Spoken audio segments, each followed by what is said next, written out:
Hola y bienvenidos a esta nueva edición de Puntos de Vista de CCTV en español. Les saluda Wu Yu desde Beijing.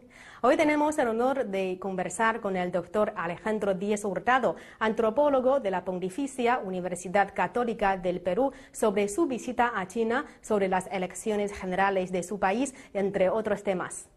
Doctor, bienvenido a Puntos de Vista. Muchas gracias por la invitación. Muchas gracias. Doctor, antes que nada le quería preguntar si este es su primer viaje a China. Sí, esta es la primera vez que tengo la ocasión de visitar su hermoso país. Bueno, ¿y a qué se debe esta visita? He venido como más o menos embajador para visitar las universidades aquí de Beijing, ¿no? En parte en ocasión de que soy cotutor de un estudiante que está haciendo su doctorado tanto en la Universidad Católica del Perú como aquí en la Universidad de Beijing, bajo la tutela de un profesor de cada universidad. Hemos dicho que usted tiene discursos en esta visita a China. ¿Y cuáles son los temas de los discursos? He presentado dos temas distintos, ¿no? Uno primero tiene que ver con las elecciones de Perú que vienen de terminar su primera vuelta electoral. Entonces, en distintos públicos he estado presentando un poco el estado de los resultados de esta primera vuelta, las consecuencias políticas, qué significa y por qué hemos llegado a este tipo de resultado y qué tipo de proyecciones tiene para los próximos meses cuando se desarrolle la segunda vuelta, ¿no? Sabemos que usted es doctor de la Pontificia Universidad del Perú y entonces, a su parecer, ¿cómo pueden cooperar las universidades latinoamericanas y chinas? Hay varios campos en los que se puede cooperar, o sea, en lo que me compete a mí me interesa en particular en los temas de ciencias sociales que tienen que ver con sociología, antropología, política, y tenemos desarrollos parecidos y sobre todo tenemos algunos intereses en común, sobre todo en los últimos años dada la presencia de empresas y ciudadanos chinos en América Latina, ¿no? Usted, siendo antropólogo, podría presentarnos cómo la antropología nos ayuda a entender mejor el mundo. La antropología es una ciencia de, vamos a decir así, de casos pequeños, ¿no? La antropología es una ciencia que se interesa por las diferentes culturas, ¿no? Pero nos dice que cada cultura en particular también es diferente a la otra. Entonces los antropólogos podemos tener un conocimiento muy profundo de una sociedad en particular, ¿no? Y sacamos nuestra habilidad de conocimiento en el trabajo comparativo, comparando diferentes tipos de sociedades en diferentes partes del mundo, con diferentes formas de desarrollo, diferentes religiones, diferentes formas de ver la economía, diferentes formas de creencias y diferentes formas de relacionarse. Quizás uno de los temas más interesantes de la antropología es el estudio de las formas de relacionamiento entre distintas sociedades y al interior de cada sociedad. Cada sociedad tiene sus propias reglas de cortesía, tiene sus propias reglas de lo que está bien y de lo que está mal, de lo correcto y lo incorrecto, ¿no? Entonces la antropología ayuda a comprender, yo diría, la diversidad. Y comprendiendo esa diversidad es mucho más fácil establecer también puentes y comprendernos. Entonces la antropología también ayuda a que tengamos un mundo mejor, ¿puedo decir así? No depende solo de la antropología solamente comprende. O sea, eso de tener un mundo mejor tiene que ver con el comportamiento, pero hacemos la apuesta de que si uno conoce mejor al otro y entiende mejor al otro, tiene más posibilidades de establecer un mejor vínculo y una mejor relación. Doctor, sabemos que el 10 de abril Keiko Fujimori ganó la primera vuelta de las elecciones generales y logró una mayoría aplastante en el Congreso. Pero como no logró la mitad más uno de los votos, tendrá que ir a la segunda vuelta en junio con Pedro Pablo Kuczynski, el segundo votado, para definir quién será el próximo presidente peruano. Entonces, ¿cómo analiza usted la antropología en un proceso electoral? ¿Cuál es el aporte de esta ciencia? La antropología no es, digamos, no es ciencia política, no trata de analizar los partidos ni los sistemas políticos, sino trata más bien, en este caso, de interpretar por qué la gente vota como vota, o sea, cómo es que se perfilan las opciones, qué opciones políticas están en juego, ¿no? Y cómo la gente opta por una o por otra, ¿no? Y esta forma de optar políticamente es más bien compleja, porque no depende de los planes de gobierno, no depende solo de lo que ofrecen los candidatos, sino depende de su trayectoria, del tipo de redes que han conformado, de las tradiciones familiares, ¿no? De las opciones que tienen para el país, de la imagen que tienen por el país y las esperanzas que tiene cada uno en uno u otro candidato, ¿no? Entonces, por ejemplo, hay gente que sigue a Keiko Fujimori y ha seguido a esta candidata durante varios meses, como se veía en las encuestas previas, porque esta candidata también ha tenido mucho trabajo en el interior del país, entonces ha recorrido el país y ha construido redes de seguidores, ¿no?, que le aseguran, vamos a decir, le han asegurado el primer puesto, ¿no? En tanto que otros candidatos han comenzado la campaña, yo diría, en el momento electoral mismo de la campaña, y por lo tanto tienen mucho menos votantes, ¿no? Sabemos que el padre de Keiko Fujimori también era presidente de Perú. Entonces, según las declaraciones de ella, ¿qué relación tienen las políticas de Fujimori con las de su padre? O sea, ella trata de decir que hay una distancia entre ambos, ¿no? Ella dice que va a mejorar y corregir y que no va a volver a repetir ninguno de los errores de su padre. Es parte de su discurso, ¿no? Hay gente que lo que cree, otra gente no lo cree también. Entonces, en este momento en Perú van a salir todos los fantasmas del fujimorismo, todas las cosas que en su gobierno tuvo una serie de cosas positivas y también una serie de cosas negativas. Entonces, el discurso de Keiko Fujimori es que ella va a mantener lo bueno y todos los errores que su padre ha cometido no los va a volver a cometer, al extremo que en el debate presidencial antes de las elecciones firmó un documento públicamente afirmando eso, ¿no? Bueno, y hay otros que piensan que está bien, ella puede ser que ella misma sea incluso honesta al decirlo, ¿no? Pero mucha gente que la acompaña es la misma gente que trabajó con su padre, por lo tanto piensan que los otros no van a ser igual de honestos, digamos, ¿no? Y que van a practicar la misma política que se hizo en los años anteriores. Y según su propio vínculo de ver, ¿cómo describe usted los primeros candidatos de las elecciones generales, sobre todo a los dos que van a entrar en la segunda vuelta? Bueno, quizás lo que tendríamos que decir es que son dos candidatos que plantean una opción de derecha, básicamente, distinta, pero opciones de derecha. Una derecha un poco más liberal y más tecnocrática, y una derecha que tiene más lógicas de apoyo al sector popular, ¿no?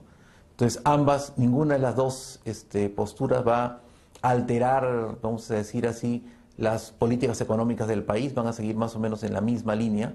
Entonces, la diferencia es una diferencia de matiz, ¿no? De a dónde van a influir más, ¿no? Y con qué tipo de sectores sociales van a establecer vínculos. Entonces, el vínculo de Keiko Fujimori es un vínculo más regional, ¿no?, de redes locales, ¿no?, que se insertan al Estado, en tanto que la lógica de Pedro Pablo Kuczynski es una lógica mucho más tecnocrática, ¿no?, que apuesta por un sector, entre un sector emergente y un sector empresarial, ¿no? Doctor, ¿usted cómo define las posiciones políticas de izquierda, centro y derecha en el Perú? Claro, en realidad en el Perú, en estas elecciones, la mayor parte de opciones presentadas eran de derecha, ¿no? O por lo menos tenían un discurso y presentaban programas que no iban a alterar significativamente el programa económico que se ha venido implementando. Entonces, habían un par de partidos que estaban en una posición más de centro y que proponían algunos cambios al sistema, y un grupo más pequeño de partidos que más bien proponía una serie de cambios un poco más sensibles, ¿no?, vinculados, por un lado, desde giros en la política económica, mayor apertura a la participación de la población e incluso un cambio en la Constitución, ¿no? Sabemos que en Argentina hace unos meses el gobierno de Cristina Fernández de Kirchner, que es izquierda, perdió el poder. Y hace poco tiempo también la izquierda perdió el Congreso en Venezuela. Esta vez usted ha mencionado que los dos candidatos que pasaron a la segunda vuelta de Perú también son derechas. Entonces, ¿cómo ve usted este fenómeno, esta situación? Yo diría que en Venezuela el cambio todavía es a medias, porque aunque el Congreso ha ganado la oposición, el gobierno sigue siendo Maduro. Entonces, en tanto que en Argentina sí hay un cambio y un giro importante, ¿no? En el Perú, en cambio, no hay realmente un giro, porque aunque Ollanta Humala, cuando ganó, se pensaba que era un candidato más bien hacia la izquierda, en la práctica ha sido un gobernante prácticamente de derecha. Por lo tanto, en Perú se ve mucho más una continuidad, ¿no?, parecido a lo que ha habido también en la política en Colombia, que tenía una política bien parecida, e incluso en Chile, que teniendo un gobierno de izquierda también tiene una política de apertura económica, ¿no? También está pasando en Brasil, corresponde con lo mismo. Claro, en Brasil tiene un partido de izquierda ya, bueno, el Partido de los Trabajadores, ya varios años en el poder, ¿no? Entonces el tema es que de alguna manera está resquebrajándose esta lógica de izquierda, pero todavía está el presidente Correa y todavía está Evo, ¿no? Además, le quería preguntar, ¿cuáles son las mayores preocupaciones del pueblo peruano? El pueblo peruano tiene varias preocupaciones. O sea, una preocupación importante es que todavía persiste una parte de la población en situación de pobreza, que eso es algo que hay que remediar. Un segundo tema que pide la población es una serie de mejoras en los servicios. Se quieren más carreteras, mejores escuelas, mejor servicio de salud, ¿no? Un tercer tema importante es el tema de la seguridad ciudadana. El Perú en los últimos años ha tenido un crecimiento económico muy importante, pero también ha incrementado la violencia cotidiana en las calles y los robos. Entonces, mucha población pide que haya alguien que se encargue de esto y es algo que se le pide al gobierno, ¿no? También se pide, por ejemplo, y es algo que de alguna manera responden ambos candidatos que van a disputar la segunda vuelta, se pide oportunidades para las clases medias, ¿no? Para esta población emergente que ya no es pobre, ¿no? Y que quiere seguir también un proceso de mejora económica, ¿no? Que no está completamente resuelto. También hay mucha demanda por algunos cambios en el modelo económico que tienen que ver con incluir un poco más de población, asegurar que haya consulta a las poblaciones implicadas en proyectos de envergadura energética o en proyectos mineros, ¿no? Y que de alguna manera contribuya a un desarrollo que sea más equitativo, más justo y que alcance para todos, ¿no?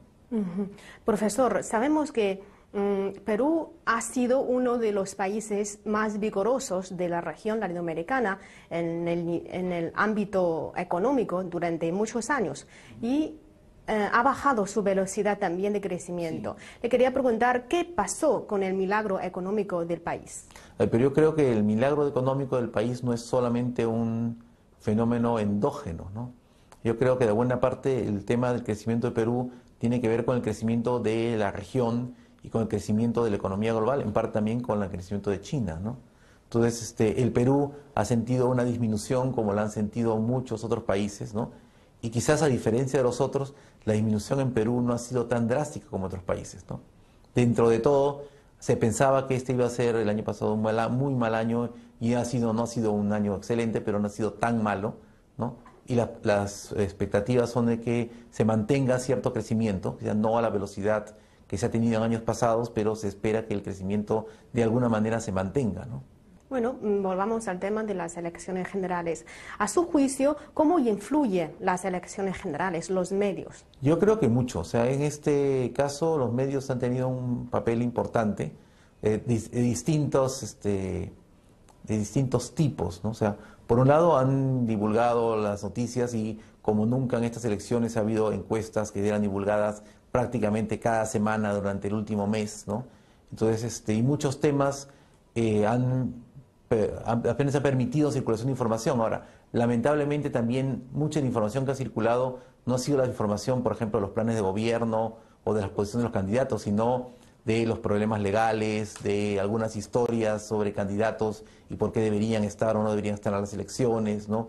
Y críticas a algún comentario o alguna frase o a algún acto que no fue bien visto. O sea, digamos, los medios han jugado una especie de doble papel. Por un lado, han informado y han permitido que ese sea un tema que se maneje en el cotidiano de mucha gente, porque poco a poco, conforme llegaba el tema de las elecciones, era un tema de conversación en todo el país y todo el mundo manejaba más o menos la misma información, ¿no? Pero por otro lado, hay una serie de noticias y eventos muy difundidos que no contribuían, por ejemplo, a mejorar un debate interesante o inteligente sobre qué es lo que está mejor en las elecciones, ¿no? Y entonces, ¿de qué dependen los votos? ¿Cuáles son las constantes políticas del Perú? Yo creo que en el Perú ya hay una serie de grupos y una serie de opciones que están más o menos dadas. Entonces, por ejemplo, hay una parte de la población que vota por una opción liberal tecnocrática, ¿no? Que son votantes seguros de Kuczynski. Hay un otro grupo de gente que tiene una votación más popular de derecha emergente, realmente vinculado a redes, ¿no? Que es la gente que ha votado Keiko Fujimori, ¿no? Hay una buena cantidad de gente que vota a izquierda, que sin ser necesariamente militante de un partido de izquierda, sí tiene una sensación de descontento y tiene una tendencia constante a votar, digamos, por opciones políticas de este signo, ¿no? ¿Y cuáles son los temas pendientes para la segunda vuelta y el nuevo gobierno peruano? Hay varios temas que tienen que perfilarse ahora en la segunda vuelta.